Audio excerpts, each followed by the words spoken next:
Olá! Hoje a gente vai mergulhar num conceito muito poderoso que vem de uma história bem antiga. A ideia de criar memoriais, sabe? Para que momentos que transformaram tudo não acabem se perdendo com o tempo. A grande pergunta é: como uma comunidade pode garantir que suas vitórias, suas lições mais importantes, sejam passadas adiante? É sobre isso que vamos conversar. Vamos começar com uma questão que todo mundo, de alguma forma, já sentiu na pele. Pensa só, um evento incrível, um verdadeiro marco na vida de uma família ou de uma organização. No começo, nossa, a energia é contagiante. Mas aí, o tempo passa, meses, anos, e parece que a história vai perdendo a força. Os detalhes vão sumindo. Por que será que isso acontece, hein? Pois é, esse fenômeno tem até nome. É o desgaste da memória. É um processo supernatural, quase invisível, mas que pode ter consequências bem profundas, sabe? Pode acabar enfraquecendo a identidade e até o propósito de um grupo inteiro. E aqui está a raiz do problema. A verdade é que, sem um esforço intencional, a nossa tendência é pegar algo que foi um milagre, uma conquista espetacular, e transformar naquilo em só mais um fato do passado. O que era para ser um divisor de águas acaba virando uma simples nota de rodapé na história. Então, qual seria a solução para isso? A ideia é que para a gente conseguir lembrar de uma ação profunda, mas que não dá para tocar, uma intervenção que foi, digamos, invisível, é preciso criar algo que dê para ver, que dê para tocar. Um testemunho visível. É como se a gente ancorasse uma memória abstrata no mundo físico, concreto. E a fonte que a gente está usando para essa análise traz uma história de milhares de anos para ilustrar isso de um jeito muito claro. A gente vai falar da travessia do Rio Jordão, que nos dá um modelo prático de como transformar um momento em um legado. O cenário, olha, é de filme.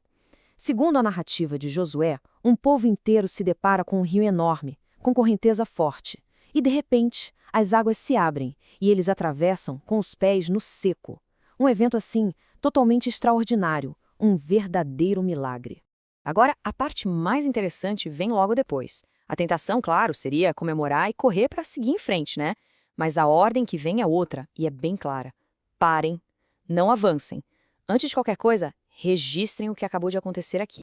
E como é que eles fazem esse registro? Não é escrevendo um livro, não. É criando um memorial. 12 homens, um de cada tribo, voltam para o meio do leito seco do rio e pegam 12 pedras enormes, exatamente do lugar onde o milagre aconteceu. E essas pedras se tornam um sinal permanente.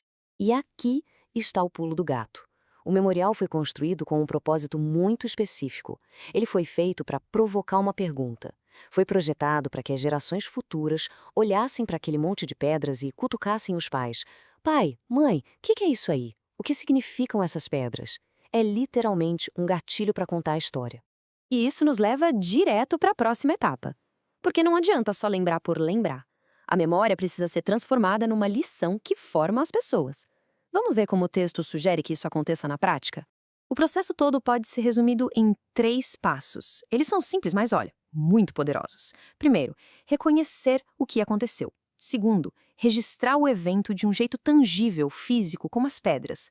E terceiro, que talvez seja o mais crucial de todos, transmitir ativamente a história por trás daquele registro. Com isso, a função do memorial fica muito clara.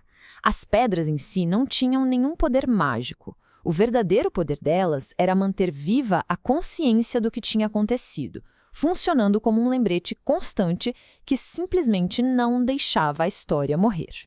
E aqui a fonte faz uma distinção que é, para mim, fundamental. Uma memória que não é ensinada, que é só lembrada de vez em quando, vira o quê? Vira nostalgia. Aquele sentimento de, que saudades daquele tempo. Mas uma memória que é ativamente ensinada, explicada, de geração em geração, aí ela se torna a base da identidade de um grupo. E quando uma comunidade decide praticar isso, o resultado vai muito além de uma simples recordação.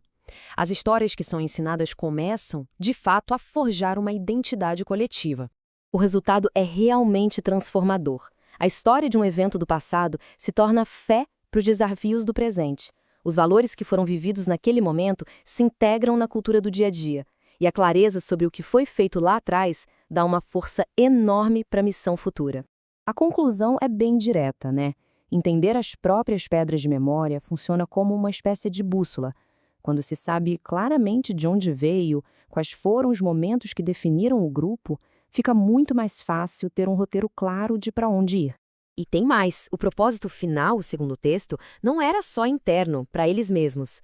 O objetivo do memorial era ser um testemunho público para que outros povos também conhecessem aquela história. A memória não era um segredinho de clube, mas sim uma declaração para o mundo.